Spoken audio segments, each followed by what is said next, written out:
Vanhu 3 vofira mutsaona inorwadza apa Coventry Road mushure mekunge vari pakambani yavai offloada maglasi. Kusangana kwatinoita pano paHarare Networks patinobata nhau dzakasiyana-siyana nezvatinosangana nazvo zvinenge zvichiitika munharaunda nemunyika yedu yeZimbabwe.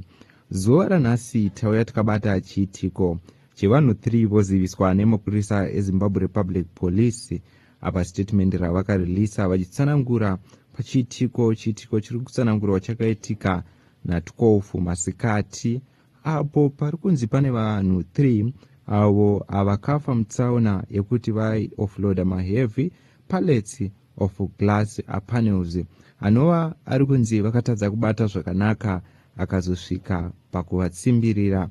Inova iri nhau iri kuziviswa kuruzhinji mushure mekunge kubva mumashoko emapurisa eZimbabwe Republic Police and also pachiziviswa kunzi pane ainzi Tafire Nyika anova ari kunzi akafopa vanhu apa anova ari kunzi ndiye aiva ari main breadwinner wekumba kwavo aichengetedza mhuri yavo. Ari kunzi akafiro pabasa paaishanda in Workington mureZimbabwe pavanga vari kumaindustry. Inova iri nhau iri kuziviswa ichitenderedzwa munyika yedu yeZimbabwe. Zvanyorwa zvichiziviswa vichinzi the 3 people vakafira on Wednesday after when a heavy pallet of glass panels struck them where they were offloading a truck at a local business.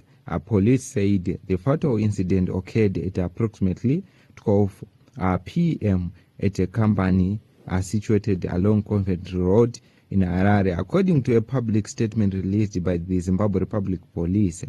Authority report that the victims were in the process of removing the materials from transport vehicle when the pallet of glass panel fell and struck them. All 3 individuals were pronounced dead on the spot. Police have not yet released the identities of the deceased, their employment status, or the specific name of the company where the accident took place.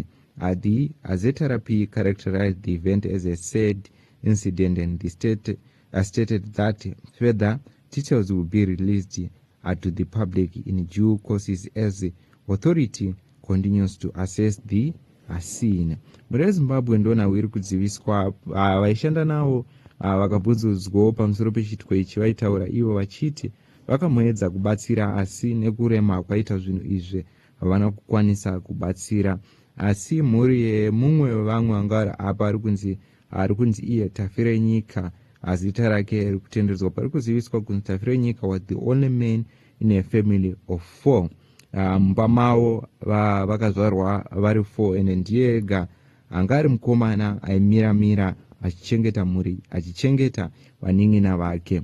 Ndidzo dzimwe news dzatanga takabata. Zvinhu zvikurwadza, zvinhu zvikusiririsa, tinongoti mazororai murugare, rest in peace kuvanhu ava vashayikirwa, ende tichichema zvakare nemhuri yarasikirwa nevanhu vaishandira mhuri yavo vakafa vari pabasa apa Workingtons. Ndidzo news dzatanga takabata pano pachannel yenyu Harare Networks patinokuigirai nhau dzinenge dzichiitika.